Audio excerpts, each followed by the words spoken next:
তন্ময়দা। দেখুন সুপ্রিয়, প্রথম কথা আপনাকে বলবো যে এখনো পর্যন্ত অফিসিয়ালি কোনো এজেন্সি বলেনি যে কিভাবে হলো, কেন হলো, কারা করলো, আমরা এখনো কিছু জানি না, সেগুলোর ফরেন্সিক টেস্ট চলছে।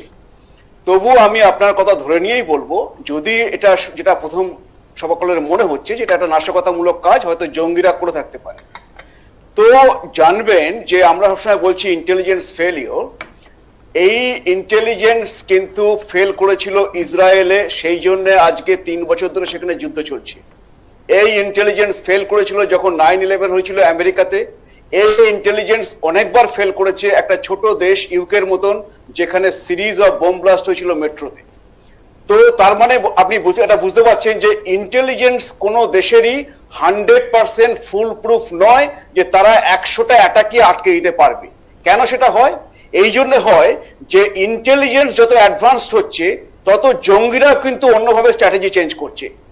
এবার 100টা যদি ঘটনা ঘটতে পারত, তার মধ্যে 99টা আটকে দিলেও হয়তো কখনো একটা ঘটে যায়। এবং এইখানে দেখতে পাচ্ছেন যে আজকে আপনি যেটা এই ঘটনা, শুধু এই ঘটনার ব্যাপারে আমরা জানি না, কিন্তু আপনি যেটা বললেন যে লাস্ট 2-3 দিনের মধ্যে যে একটা হোয়াইট কলার টেরর নেটওয়ার্কের কথা বলা হচ্ছে। হোয়াইট কলার কেন বলা হচ্ছে? যে ডাক্তাররা তার মধ্যে ইনভলভ। আজকে জম্মু কাশ্মীরে একটা হসপিটালের অ্যাসোসিয়েট প্রফেসর, তাকে হচ্ছে প্রশ্ন করে তারপরে এই ফরিদাবাদ থেকে, হরিয়ানা থেকে আরেকজন ডাক্তারকে ধরা হয়েছে, এবং সেখানে আপনি যে বললেন 2900 কেজি বা আরো কিছু বোম মেটেরিয়াল সব পাওয়া গেছে। এবং এর মধ্যে লাস্ট 3 দিনের মধ্যে গুজরাটে এটিএস অ্যান্টি টেররিস্ট স্কোয়াড 3 জনকে অ্যারেস্ট করেছে। তো এই পুরো নেটওয়ার্কটা ধরা পড়ে যাচ্ছিল, এবং তারা এক এক করে 7 জনকে আপনি যেটা বললেন ধরে ফেলেছে। এখন হতে পারে, আমি জানি না, আমি এটা গেস করে বলছি, হতে পারে হয়তো কোনো জঙ্গি, তার কাছে হয়তো কিছু মাল মশলা ছিল, সে ফার্স্ট স্টেশনে এসে একটা ঘটনা ঘটে দেখতে পারে। হয়তো একটা ওয়াইডার নেটওয়ার্ক ছিল তার মধ্যে, হয়তো এখন দেখলো সবাই ধরা পড়ে যাচ্ছে, করে দাও, নিজে মরলেও মরবো। তো সেগুলো সমস্ত তদন্তে বেরিয়ে আসবে। কিন্তু আপনাকে এটা বলতে পারি যে গত 11 বছরে 2014 সাল থেকে, যেহেতু রাজনীতির কথা উঠছে, আমি রাজনীতির ঊর্ধ্বে কথা বলতে চাইছিলাম, রাজনীতির যেহেতু কথা উঠছে, গত 11 বছরে 2014 থেকে কাশ্মীরের বাইরে কোনো বড় কোনো জঙ্গি কার্যকলাপ আমাদের এই 140 কোটি দেশে, আর এত বড় দেশে আপনি কোথাও দেখতে পাননি।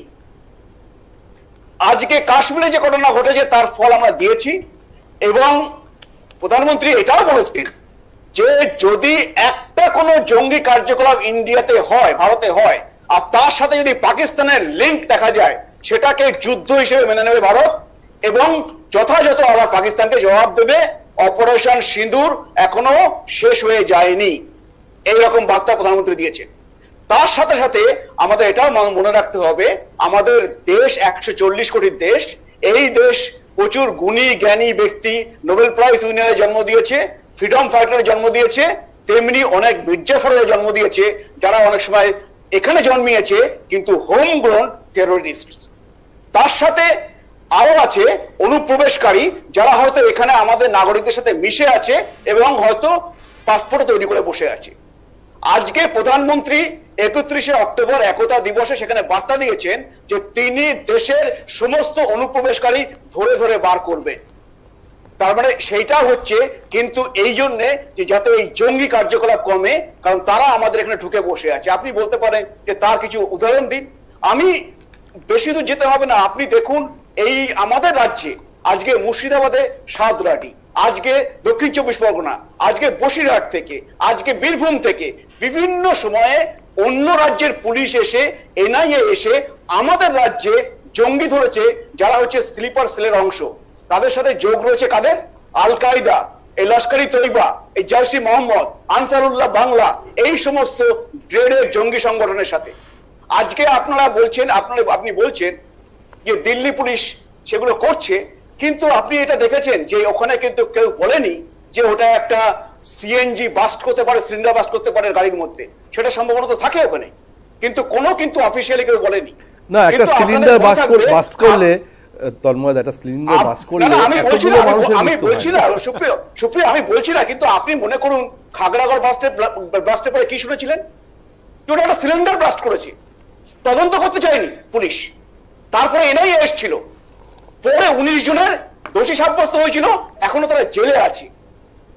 তো এর সাথে আপনি কন্ট্রাস্টটা করুন যে আজকে পশ্চিমবঙ্গে পুলিশ তখন কি করেছিল খাগড়াগড়ার সময়, আমি বলতে চাইছিলাম না, কিন্তু আমাদের পশ্চিমবঙ্গে এই জন্যই আমরা চাইছি সমস্ত অনুপ্রবেশকারী ফেরত পাঠাতে।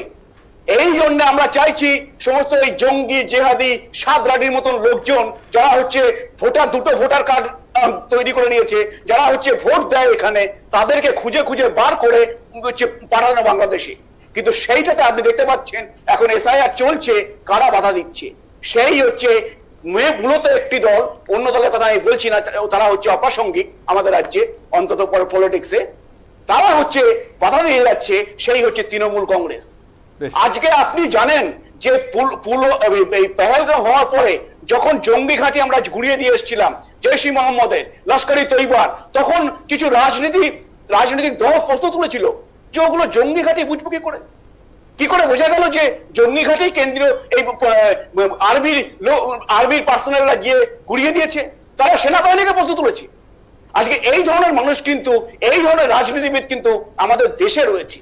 বেশ বেশ দেখুন এই ধরনের ঘটনা ঘটলে তন্ময়দা এই ধরনের ঘটনা ঘটলে খুব স্বাভাবিকভাবেই সরকারের দিকে আঙ্গুল উঠে, কেন্দ্রের যারা দায়িত্বে আছেন তারা নিশ্চয়ই দায়িত্ব ওঠে, কিন্তু তার জবাব দেওয়ার দায়িত্ব অবশ্যই সেই মন্ত্রকের, সেই এজেন্সির। আমরা অপেক্ষায় থাকবো, নিশ্চয়ই তারা তাদের তরফ থেকে কিছু না কিছু বক্তব্য বা বিবৃতি প্রকাশ হবে। তবে এই মুহূর্তে আমরা সরাসরি যোগাযোগ করেছি প্রতিরক্ষা বিশেষজ্ঞ আর.কে শ্রীবাস্তবের সঙ্গে। শ্রীবাস্তব সাহেব নমস্কার, আপনি আমাদের সঙ্গে লাইনে আছেন ফোনে?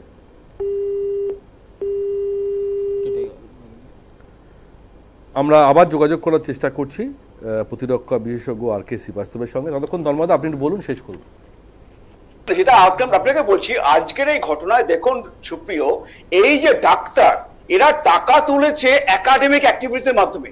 এই আমরা যেমন ডাক্তাররা অনেক সময় সেমিনার অর্গানাইজ করি, কনফারেন্স অর্গানাইজ করি, এই সমস্ত করে টাকা তুলেছে, এখন দেখা যাচ্ছে ধরে ফেলেছে। মানে একদম হোয়াইট কলার টেররিজম কিন্তু আমরা এতটা দেখিনি, কিভাবে চ্যারিটি নামে টাকা তোলা হয়েছে, বুঝতে পারছেন? ঠিক। তো এইটা আমি বলছি, এটা একটা রূপ চেঞ্জ করে, সেই জন্যই আজকে ইসরায়েলের মতন জায়গায় হয়, সেই জন্য ইউকেতে হয়, এবং কোন দেশে আপনি বলতে পারবেন না যে 100% ইন্টেলিজেন্স সাকসেসের সাথে কাজ করেছে, কোনো ফেলিওর হয়নি। বেশ।